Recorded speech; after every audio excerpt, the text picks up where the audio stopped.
பெரியாரிய உணர்வாளர்கள் கூட்டமைப்பு சார்பில் சென்னையில் செய்தியாளர்கள் சந்திப்பு நடைபெறுகிறது. நேரடி காட்சிகளை பார்க்கலாம். ஏழைகளுக்கு கொடுத்த இடஒதுக்கீட்டை ரத்து செய்திருக்கிறது. 9 பேர் கொண்ட ஆயம். அதனால அதற்கு எதிராக செய்வது நிச்சயமா தப்பாக இருக்கும். 11 பேர் கொண்ட நீதிபதிகள் வேணா அதை மாற்றி தீர்ப்பு சொல்லலாம்.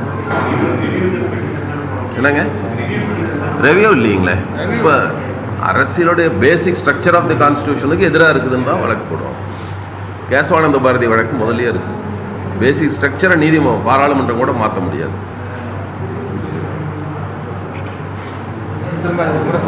சொல்ல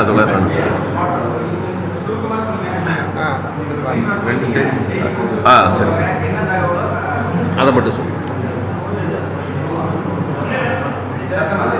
ஏற்கனவே பெரியாரிய உணர்வாளர் கூட்டமைப்பின் சார்பாக திருச்சியில் கருஞ்சட்டை பேரணியும் தமிழின உரிமை மீட்பு மாநாடும் கடந்த டிசம்பர் 23ஆம் நாள் வெற்றிகரமாக நடத்தி முடித்திருக்கிறோம்.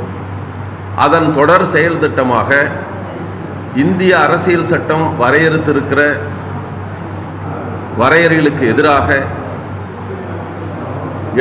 இடஒதுக்கீட்டு வரையறைக்குள் வராத ஜாதிகளுக்கு பொருளாதார அடிப்படையில் 10 விழுக்காடு இடஒதுக்கீட்டுக்கான சட்டத்தை நிறைவேற்றி இருக்கிற இந்த மத்திய அரசின் நடவடிக்கையை கண்டிப்பதற்காக வருகிற ஜனவரி 27ஆம் நாள் மதுரைக்கு தேர்தல் பரப்புரையின் தொடக்கத்துக்கு வர இருக்கிற இந்திய நாட்டின் தலைமை அமைச்சர் மோடிக்கு எதிரான கருப்பு கொடி போராட்டத்தை நடத்த பெரியாரிய உணர்வாளர் கூட்டமைப்பு முடிவு செய்திருக்கிறது.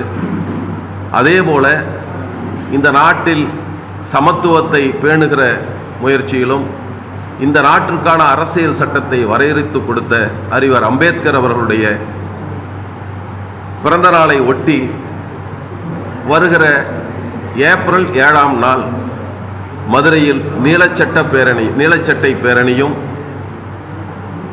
ஜாதி ஒழிப்பு மாநாட்டையும் நடத்துவதற்கு பெரியாரிய உணர்வாளர் கூட்டமைப்பு முடிவெடுத்துள்ளது. இந்த 2 நிகழ்வுகளுக்கும், ஒரு போராட்டத்திற்கும் பேரணிக்கும் மாநாட்டிற்கும் தமிழக மக்கள் தங்களுடைய ஆதரவை அளிக்க வேண்டும் என்று பெரியாரிய உணர்வாளர் கூட்டமைப்பின் சார்பாக கேட்டுக்கொள்கிறோம்.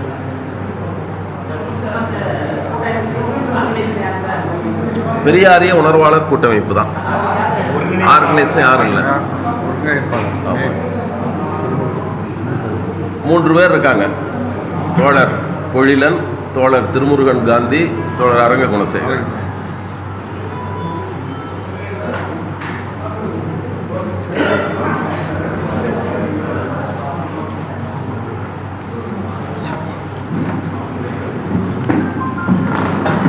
நன்றி தோழர்.